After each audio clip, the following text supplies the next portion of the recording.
Uninstall system apps on Android without root or PC.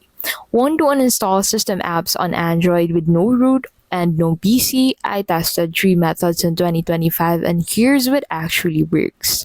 System apps are pre-installed by manufacturers and carriers. Normally, they can't be uninstalled without root or ADB. But in 2025, there are safe workarounds. First is through settings. So go ahead and open settings on your device and then from here, look for the apps tab. So scroll down and you'll be able to find apps. Click on it. And then once you're on the apps tab, go ahead and head over into the all apps tab and then go ahead and select a system app and then click on disable.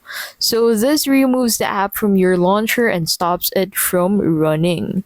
Now, another thing you can do is to use hidden app management. So some phones like Xiaomi, Realme, and Samsung include hidden app management.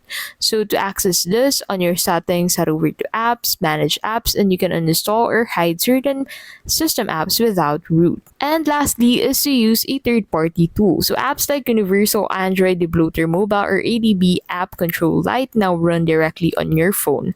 No PC required. Install, grant permissions, and select the system apps you want to remove. Take note, don't remove core apps like settings, phone, or system UI. Stick to bloatware like pre-installed social apps or trial software. Now you know how to uninstall system apps on Android without root or a PC. Did you disable or fully remove yours? Drop your experience in the comments.